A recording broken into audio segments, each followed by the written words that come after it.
Assalamualaikum warahmatullahi wabarakatuh. Halo Sobat Medikal, salam sehat dari Medikal Sumbagut. Selamat datang dalam acara podcast Health FM, Health from Medikal. Medikal Sumbagut selalu berusaha untuk memberikan edukasi yang menarik dan tentunya up to date dengan isu kesehatan. Dan episode kali ini dengan saya Namira dan saya Dr. Irhas Triputra Nugroho. Dan pada episode kali ini kita turut didukung oleh Rumah Sakit Mitra Medika Premier Medan. Nah, hari ini kita langsung kedatangan narasumber yang cantik, pinter ya. Salah satu dokter penyakit dalam di Rumah Sakit Mitra Medika Premier Medan.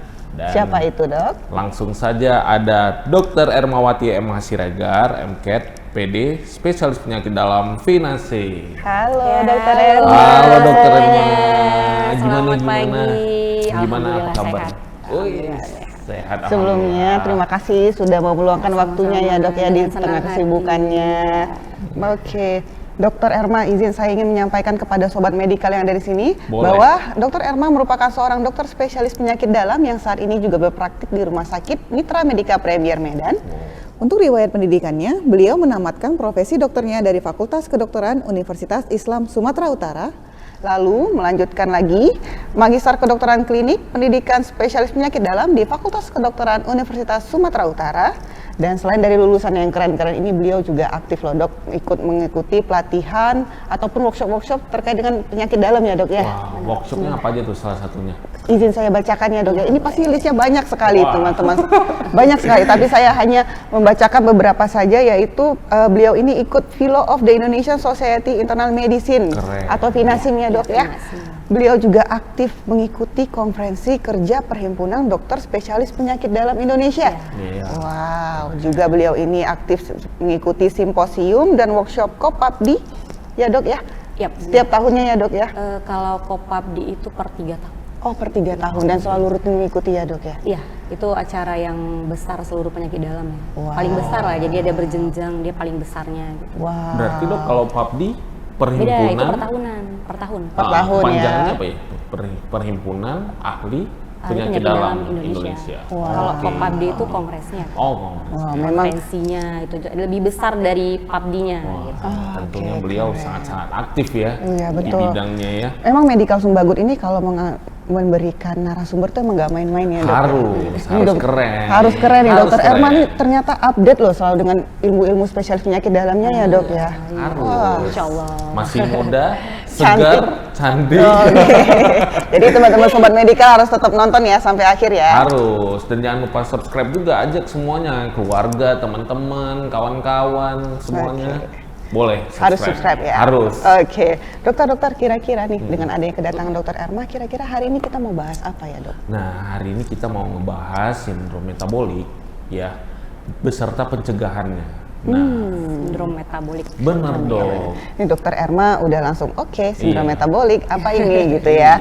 Kira-kira kenapa, Dok, kita bahas sindrom metabolik, Dok? Nah, jadi dari hasil review medical check up, kan para pekerja kita medical check up itu tahunan ya. Iya, betul. Nah, jadi ini momentumnya, dan dari hasil reviewnya kolesterolnya banyak yang meningkat karena banyak yang meningkat, terus juga gula darahnya meningkat juga, ada juga yang hipertensi gitu. Oke. Nah, kita kan mau tetap menjaga kesehatan ya untuk perwira-perwira kita, para pekerja kita. Jadi maka dari itu langsung kita tanya-tanya nih ke Dokter Erma, gimana sih untuk sindrom metabolik itu sendiri beserta pencegahannya. Oh gitu. Tapi sebelum kita lanjut, Dok, saya masih bingung nih. Sebenarnya sindrom metabolik itu apa ya, Dok, ya? Oke, sindrom metabolik itu dari kata-katanya dia sindrom. Sindrom itu artinya kumpulan dari beberapa gejala. Oke. Jadi sindrom metabolik ini merupakan suatu kondisi medis yang penting tapi sering diabaikan ya oleh masyarakat. Kenapa? Karena akibatnya bisa fatal kalau keterusan. Dia bisa menyebabkan beberapa penyakit yang komplikasinya itu sangat berat, misalnya ke penyakit kardiovaskular.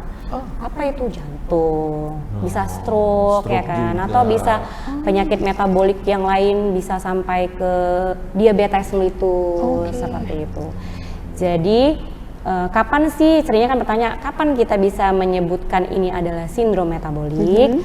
itu dikatakan apabila ada beberapa gejala yang terdiri dari 3 dari 5 gejala.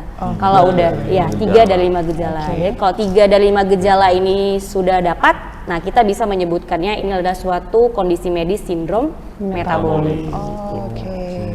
Sangat fatal ya, tapi ya itu makanya dibilang ini kondisi medis penting, tapi sering diabaikan oleh masyarakat. Berarti keywordnya itu tuh penting tapi sering diabaikan karena mungkin kita masih belum aware ya dok ya. Benar. Boleh tahu dok kira-kira 3 ada 5 kondisi ya berarti tadi ya dok ya? 3 dari 5 dari gejala. Kan tadi sindrom kan, sindrom itu artinya kumpulan gejala. Nah gitulah dia. Boleh tahu dok apa tuh 5 itu dok? Yang pertama itu masalah peningkatan berat badan. Peningkatan berat badan ini seru sebenarnya ya. Obesitas ya, peningkatan berat badan. Kita mengukur peningkatan berat badan ini, adanya peningkatan berat badan ini berdasarkan kalau dari kriterianya itu kan kita ambil yang sering dipakai itu namanya NCAP ATP3. Jadi peningkatan berat badan ini kita menilainya dari lingkar perut. Lingkar perut nih ya kan. Lingkar perut atau lingkar pinggang dok? Lingkar perut. Lingkar perut. Lingkar perut tapi di sekitar dari pinggang lah ya sebenarnya ya. Dari sini. Ya, pinggang ke daerah perut ya kan. Masuk ke keseluruhannya lah dari pinggang ke perut depan. Nah, itu laki-laki sama perempuan berbeda ya. Kalau laki-laki itu lebih sama dengan 102 cm, kalau perempuan lebih dari 88 cm. Kalau laki 102? 102. Oh, 102. Perempuan 88. Jadi sobat medikal coba ambil ukuran desenti ya dulu ya dok ya. Langsung diukur aja. Langsung diukur. Langsung diukur. Dari pinggang tuh ya ke perut. Lingkar pinggangnya itu maksudnya arahnya ke perut ya kan. Ke perut ya. Oke. Itu yang pertama. Yang kedua adanya peningkatan kolesterol. Jadi seperti yang kita ketahui ya, kolesterol ini kan sering tuh biasanya kalau dokter-dokter mengedukasi jadi atau masyarakat udah pada umum lah dibilang ada kolesterol jahat, ada kolesterol baik. Gitu. Ya itu yang HDL LDL itu ya? Ya benar. Jadi ada 2 kolesterol jahat, ada 1 kolesterol baik. Kolesterol jahat itu trigliserida dan LDL. Ya. Yang kolesterol baiknya itu apa? HDL. Biasanya ini kan didapati dari pemeriksaan lipid profile yang lengkap. Jadi nggak yang dari kita cek. Biasa kan cek kolesterol dan sering jadi tuh kita nggak bisa dapet yang mana nih yang jahat gitu, yang jahat ini yang meningkat yang mana gitu, yang baik ini normal atau rendah gitu kan, itu nggak bisa kita dapat. Jadi kita dapatnya dari cek darah, namanya cek lipid profile. Nah jadi yang meningkat kolesterolnya apa? Yang pertama trigliseridanya lebih sama dengan 150. Laki-laki perempuan sama. Oke, itu dia. Berapa ya dok trigliserida? Di bawah 150. Di bawah 150. Dia nanti ada nilai normal, optimal, terus yang meningkat gitu. Itu tadi yang kedua. Yang ketiga peningkatan kolesterolnya itu yang penurunan kolesterol baik. Penurunan kolesterol baik. Tadi ada yang jahat kan yang baik. Ya, berarti HDL nih. HDL-nya. Nah, kalau di sini laki-laki sama perempuan beda. Kalau laki-laki dia turun di bawah 40 itu tidak normal. Kalau perempuan turun di bawah 50 gitu. Beda ya, karena biasanya memang lemak pada wanita tuh lebih tinggi ya, lebih banyak gitu daripada laki-laki. Apakah mungkin wanita lebih sering jajan, makan, seblak, bakso? Jadi itu yang ketiga tadi. Yang keempat, nah itu tadi yang keempat itu berarti ada penurunan tadi ketiga ya? Iya. Tiga ya. Tekanan darah yang keempat. Penurunan ya. Justru peningkatan. Peningkatan. Nah, ini peningkatan. Tadi kalau yang penurunan kan yang kolesterol yang baik ya. Yang keempat peningkatan tekanan darah. Berapa nilainya? Itu naiknya tekanan darah di atas sama dengan 135/80. Berarti di atas 120 lah ya dok? Iya, karena normalnya tekanan darah itu kan di bawah 120/80 ya. Benar. Normalnya segitu. Jadi ada juga pasien kadang 110 kerendahan enggak, itu memang normal. Oh, bukan artinya darah rendah ya dok kecil ya? sama dengan 120/80. Nah, kalau sudah di atas 135/85 ini masuk salah satu kategorinya. Itu yang keempat ya. Yang kelima adalah peningkatan kadar glukosa darah puasa lebih sama dengan 110. Oke. Itu dia. Rasa ya. Ya, jadi kalau ada 3 dari 5 tadi itu yang pertama peningkatan berat badan ya kan, bisa Ya, dihitung benar. dari Lingkar lingkar Lingkar pinggang perut. ya ke perut. Ya dari pinggang tapi ya Ya, bukan dari dari pinggang. panggul ya, Ya. dari pinggang ke perut. Oke. Yang kedua ada peningkatan kolesterol trigliserida, terus Lalu penurunan kadar penurunan. kolesterol HDL, terus adanya peningkatan tekanan darah, dan satu lagi adanya peningkatan gula darah Gula puasa. darah. Oke. Gula darah puasa. Artinya berarti memang kalau sindrom metabolik ini kumpulan dari yang tadi itu ya dok ya? Makanya Iya. dia tadi kan saya berarti kalau gula darahnya itu berarti orang yang diabetes itu berarti masuk salah satu orang yang kena sindrom metabolik atau bagaimana dok?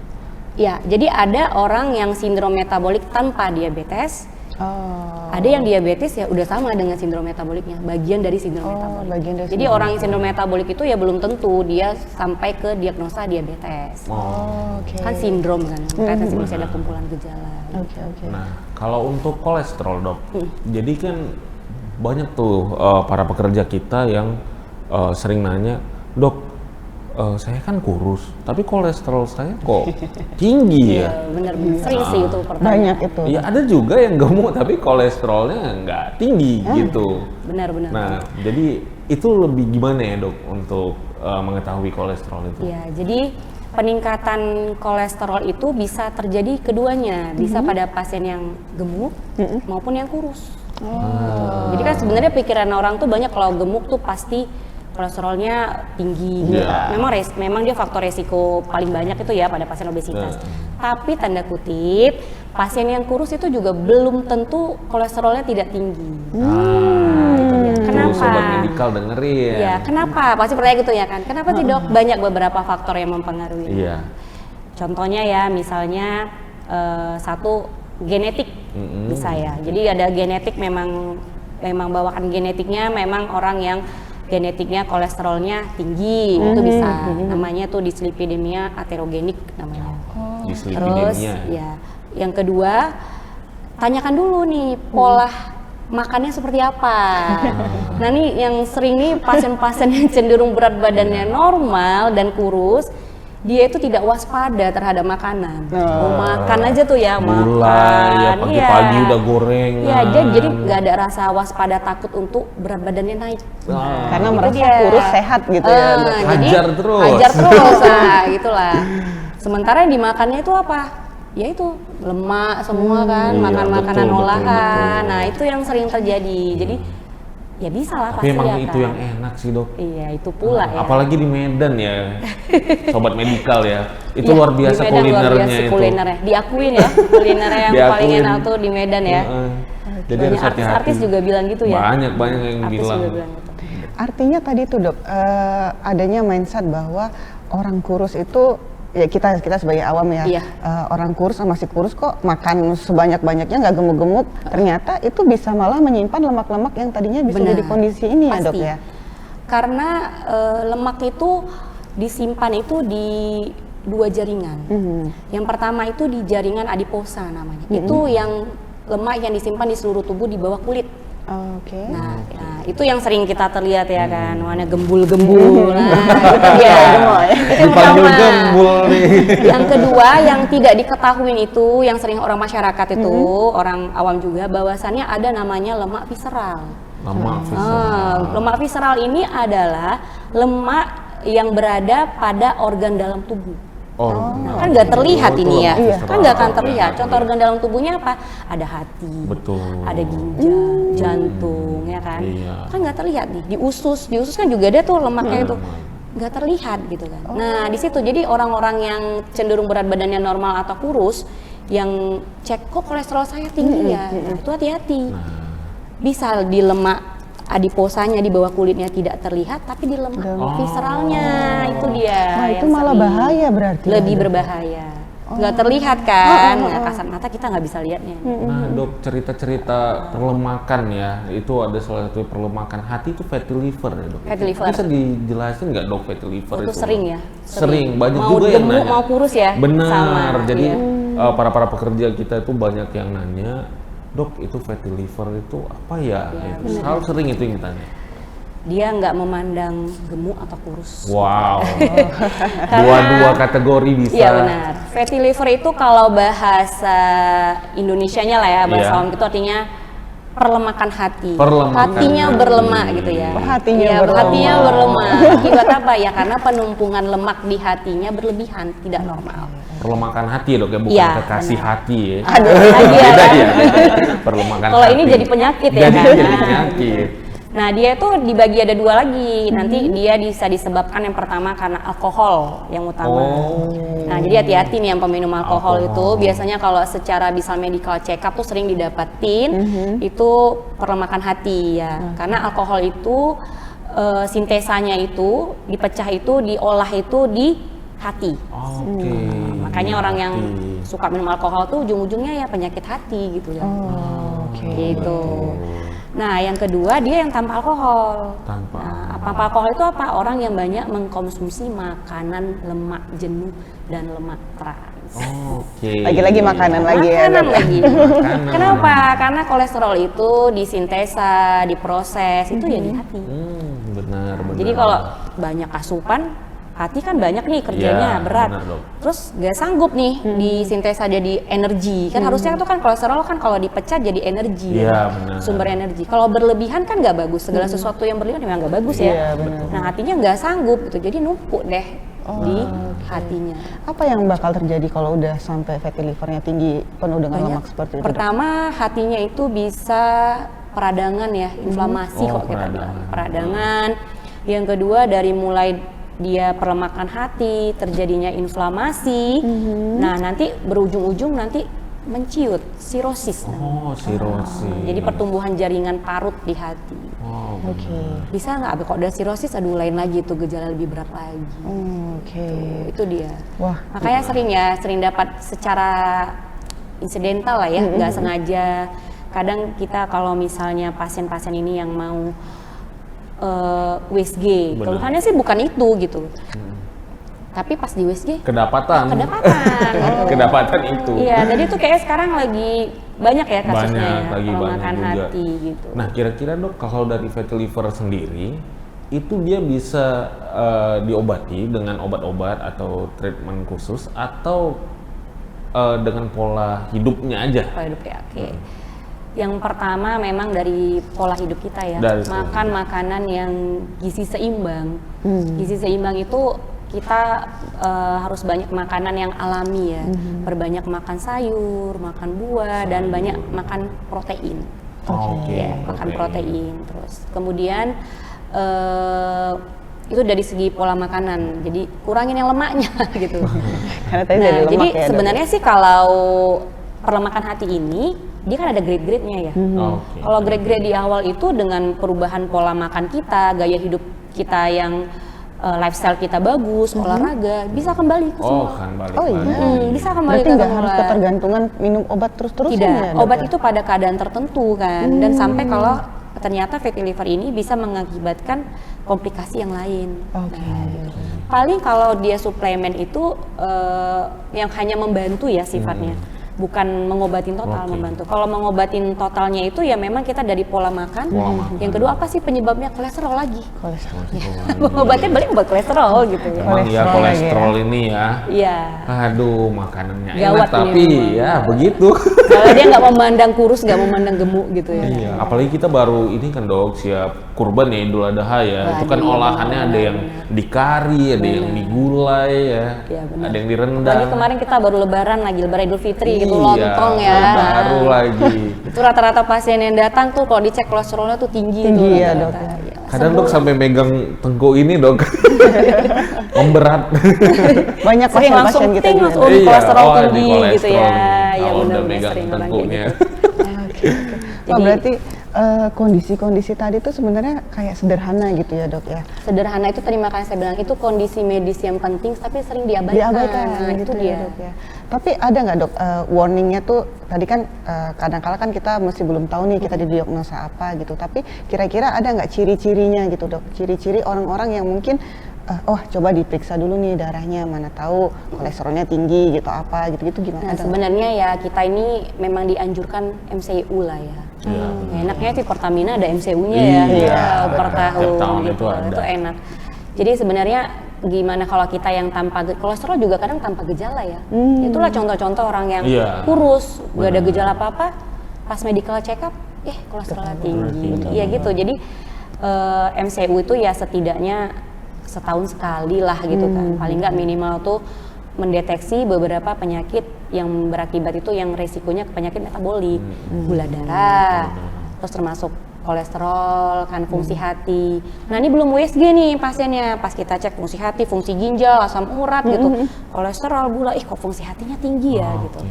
Nah pasti kan kalau dari situ nanti dianjurkan nih apa USG.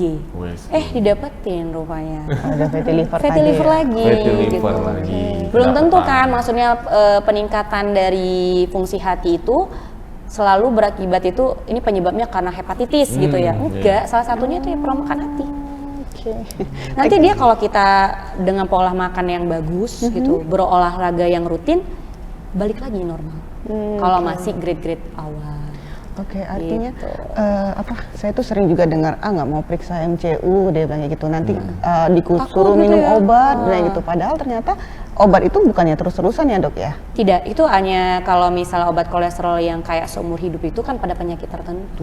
Di case-case tertentu. Walaupun berarti. dia sudah normal kolesterol, pada case-case tertentu misalnya ada sakit jantung Sakit gitu ya, jantung. udah pernah sumbatan jantung, orang pada diabetes, dia bukan sebagai pengobatan lagi, sebagai pencegahan. Nah, jadi untuk obat kolesterol ini sifatnya jadinya pencegahan, bukan untuk pengobatan lagi. Gitu. Oke. Tapi kalau ya tanpa penyakit metabolik yang lain ya nggak selamanya lah, nggak selamanya.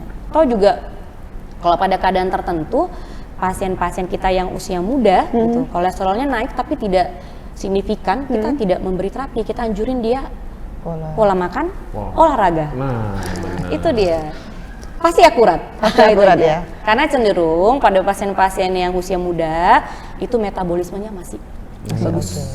Usia muda tuh berarti range usianya di umur berapa? Mau ngecek ya, mau ngecek umur ya dok ya? Kalau dewasa kan kita pakainya di atas 18 tahun. Iya. Kalau usia muda itu 40 lah. Di bawah 40. Kalau di atas Masih muda. Masih muda. Masih muda juga. kalau di atas 40 tahun itu dia namanya udah usia tua. Oke. Beda sama lansia. Beda ya. lagi. Lansia itu di atas, 70. kita pakai Indonesia patokannya di atas 60 tahun. Oh, di atas 60 udah 60 lansia tahun ya, udah dok. Di atas 60. Kalau luar negeri pakai di atas 65. Kok Saya kita bisa lebih muda? Indonesia tua. Allah. Jadi ada beberapa kriteria, cuman Indonesia pakainya di atas 60. 60 udah. lansia, Kalau ya. luar negeri itu banyak yang pakai di atas 60. Oke. Nah dok, untuk ini nih yang fatty liver tadi, olahraga untuk para pekerja kita nih, idealnya itu berapa menit sih selama seminggu itu Ya. olahraganya? Jadi idealnya kita olahraga ini bedain sama aktivitas sehari-hari. Jadi saya kenapa bilang? Karena beberapa pasien tuh bilangnya, Bu, ini nanti ibu olahraga ya. Saya olahraga dong. Oh, Olahraganya apa? Saya nyapu. Nyapu, ngepel ya. Kadang kalau misalnya kayak petani gitu kan, saya ada gerakan di sawah. Oh. Nah itu dibilang sih bukan olahraga ya, itu aktivitas fisik. aktivitas fisik. Aktivitas fisik sehari-hari. Karena gitu. gerakannya belum tentu benar-benar Benar, untuk iya. ini ya, Jadi menyiapkan aktivitas tubuh. fisik yang benar-benar disebut olahraga itu ya kalau memang durasinya itu konsisten ya, konsisten itu minimal 150 menit per minggu. Oh, Per itu minggu bisa ya, Dok, ya? dibagi berarti. Ya untuk awal-awal ya 150 menit per minggu. Kita bagi lah. Iya, Jadi ya per kalau hari 25 awal- menit gitu ya. Boleh. Jadi kalau awal kita olahraga tuh biasanya orang kalau disuruh olahraga, aduh langsung berhenti tuh. Sakit mau olahraga. Iya. lari.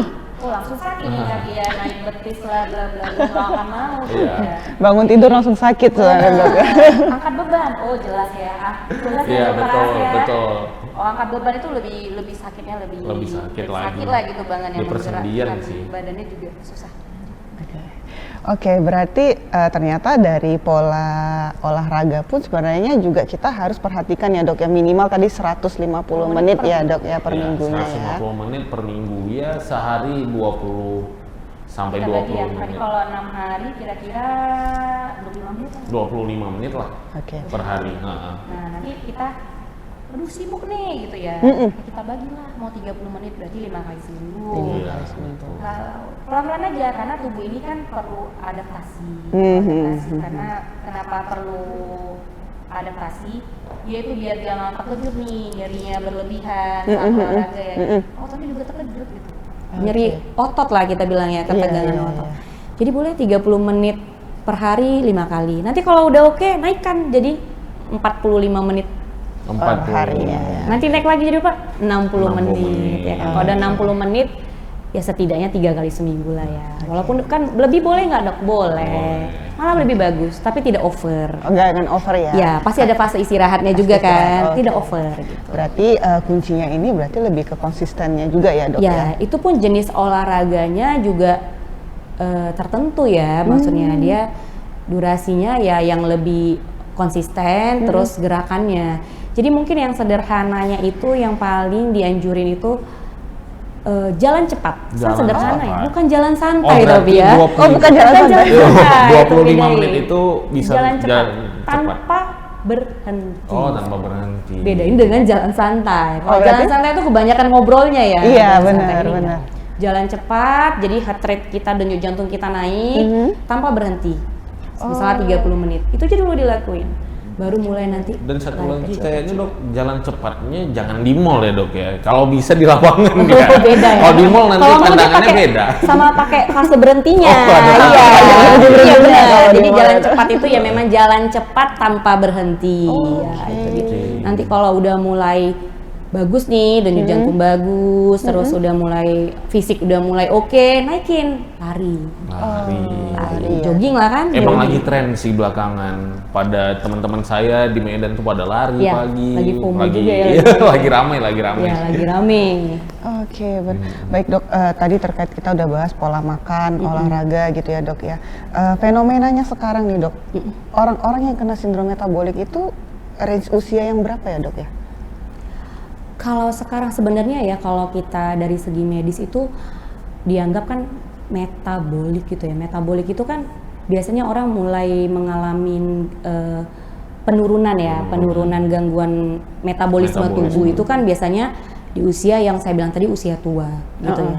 Tapi kalau fenomena yang sekarang terbalik ya. Maksudnya usia muda juga banyak. Udah banyak ya, Dok, ya? banyak sekali. Kayak Mau hidup dia tadi sih. hipertensi, kolesterol tinggi, kadar gulanya tinggi gitu. Karena pola hidupnya ya. Obesitas. Jadi sindrom metabolik ini erat hubungannya itu yang pertama tuh dengan obesitas. Obesitas. Obesitas apa? Sentral, bukan yang tangannya besar ya. Sentral itulah yang dari Iya, perut. dari lingkar perut. Oke, artinya kita mesti waspada ya ketika tadi yang dokter bilang kalau perempuan 88 cm, Iya, lebih kalau dari laki-laki 88. lebih dari 102 cm itu jadi harus waspada ya dok Iya, ya. Berarti ada sesuatu yang harus kita benahi gitu ya dok ya. Benar, itu dia. Oke, mana sekarang ini memang kan gaya hidup kita apalagi para perwira dan sobat medikal ini banyak yang office yang kerjanya di kantoran gitu ya dok ya, banyak aktivitasnya itu tuh duduk saja sampai dari duduk, pagi berdiri, duduk, berdiri gitu ya. berdirinya paling mungkin ke toilet gitu Iya. ya dok ya. Lalu di lanjut depan lagi komputer atau laptop terus Terus ya. sambil ngemil lagi ya kan. sambil ngemilnya ini benar di samping meja tuh selalu ada cemilan Gorengan lagi. Gorengan lagi ya kan. Boba-boba lagi ya. betul kan? pesan kopi gitu-gitu Ya, kan benar. itu sebenarnya jadi resiko kah dok untuk ke sindrom Sangat. metabolik? Dia sangat berhubungan sangat tinggi ya gitu. Jadi beberapa yang perlu kita ketahui bahwasannya kita tuh kalau sekarang itu kan fenomenanya itu kita makanan itu yang serba instan. Instan bener. Ya kan, terus instan, cepat ya kan, gampang lagi ya kita mau gojek gitu Betul, ya, atau betul. benar. Kita tidak bisa dibilang meninggalkan tren kekinian ini gitu, tidak usah menjauh, tapi harus cerdas dalam bersikap gitu. Makanannya boleh nggak boleh gitu, tapi ada beberapa yang perlu kita perhatikan, contohnya itu perhatikan terbiasalah untuk melihat label. Oh, Itu mulai sekarang tuh kayaknya harus gitu ya. Oh, iya. Label makanan. Jadi makanan tuh biasanya makanan yang kekinian itu kan dia sebutannya itu namanya makanan ultra proses. ultra proses. Ya, makanan ultra proses. Artinya apa? Makanan yang dalam pengolahannya itu beberapa tahap, mengalami beberapa tahap dan pasti ada penambahan zat-zat tertentu, pengawet, ya kan, pewarna, ya kan? Terus ada pemanis buatan, itu pasti gitu. Jadi apa yang perlu kita perhatikan di labelnya itu ya sebenarnya harus dirajinkan ya, harus dirajinkan gitu. Kita tengok apa tuh gulanya, garamnya, ya kan, terus lemaknya. Nah, itulah dia. Jadi memang harus kita ketahui juga lah berapa kebutuhan kita. Gitu. Itu yang pertama. Yang kedua, itu bisa kita lihat, hindarilah makanan yang berbentuk lemak jenuh ataupun lemak trans. Apa itu dok contohnya? Nah, ini yang pasien yang banyak, bahkan pasien masyarakat juga banyak nggak tahu ya. Jadi lemak jenuh itu contoh makanan daging merah. Daging merah. Jadi daging merah itu banyak lemak jenuh ya. Terus mentega, keju, ya kan. Enak-enak ya dok ya. Enak-enak memang. Jadi sering supaya terasa lebih berlemak, lebih terasa pakai margarin gitu ya kan. Nah, keju. Nah, itu lemak jenuh. Terus yang kedua itu lemak trans ya. Lemak trans itu inilah yang paling penting ya. Lemak trans itu susah memang dicerna karena lemak itu kan sifatnya tidak larut dalam air. Masuk lemak trans gitu ya jelaslah tidak dikelola di tubuh ya. Tumpuklah di lemak ya kan di tubuh di bawah kulit. Jadi lemak trans ini contohnya itu makanan yang bersifat olahan. Contohnya dok? Pisang goreng. Pisang goreng. Iya, makanan gorengan ya kan. Waduh. Iya tuh, enak ya. Dulu kali kita puasa kemarin ya, pisang goreng, bakwan goreng, risol, pastel gitu. Kan diolah nih, ya kan? Ada nggak sayurnya? Ada, tapi olahnya ada tepungnya. Terus digoreng lagi, nah gitu dia. Jadi itulah makanan tuh yang lemak-lemak jenuh itu harus kita hindarin sebisa mungkin. Terus yang tadi saya bilang tidak perlu dihindarin, tapi kita harus cerdas bersikap. Jadi kita harus pakai prinsip itu 80 banding 20. 80% banding 20%. 80%-nya itu apa? 80% itu makanan alami. Makanan alami. Sayur, buah-buahan, terus protein ya. Protein itu yang kita ambil ya jangan dari sumber yang daging merah tadi gitu ya. Itu yang 80%-nya. Yang 20%-nya ini boleh makan kekiniannya. Masih gitu. boleh ya? Masih boleh. 20%. Nah, yang 20% ini yang gimana? ya? Nah, itu dia cerdas. 20% gimana? Boleh kita makan kekinian, tapi kita batasin lah gitu ya. Jadi setidaknya gimana? Kita kan manusiawi nih, masa nggak boleh sih nyoba makanan baru ya kan? Gitu Iya, ya. lagi FOMO, apalagi minuman ya banyak. Ini itu. Benar. 1 kali seminggu boleh lah gitu ya kan. Jadi kalau yang mau kumpul-kumpul keluarga mau makan bareng, makan yang banyak ya udah nggak apa-apa. Nggak apa-apa ya. Jadi ya itulah di Seminggu 20%. sekali ya. Gitu. Kenapa? Apa gunanya? Karena dengan makan gizi seimbang di 80%-nya ini adalah untuk menjaga kesehatan kita jangka panjang. Itu sih. Itu sobat. Tinggal pilih mau yang mana, 80-nya yang makanan kekinian, ya jangka pendek lah kesehatan, nggak gitu aja ya kan. Jangan dibalik lah. Jangan dibalik itu ya, Dok, dia ya. sih. Bukan nggak boleh ya. Kan kita manusiawi nih ya. Kalau liburan gimana? Benar. Boleh nggak dok ya? Boleh. Boleh gitu. ya, Dok, ya. Boleh. Nanti balik lagi ke normal.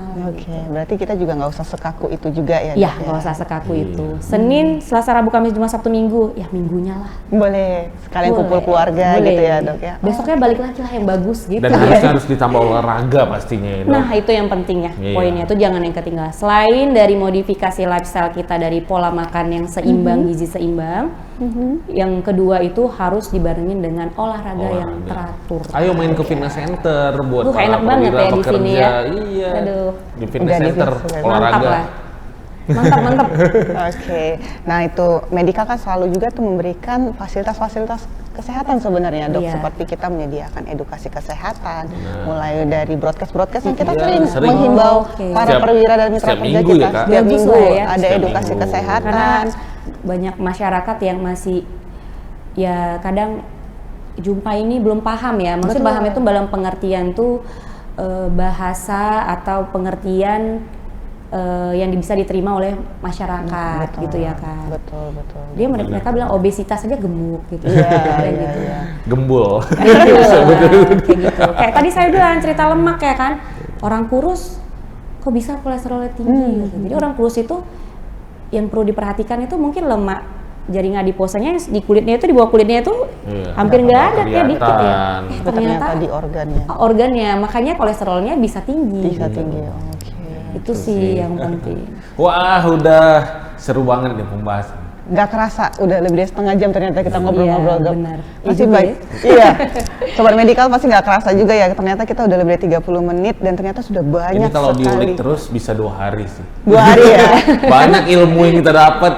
Karena memang relate sekali, Dok, dengan Dengan keseharian kehidupan kita. sehari-hari ya. Iya, betul. Terutama dengan hasil-hasil medical check up kita itu ya cukup relate lah ya. Dan pastinya perwira dan para pekerja kita itu semuanya pasti harus paham dan teredukasi nih mulai hari ini. Iya.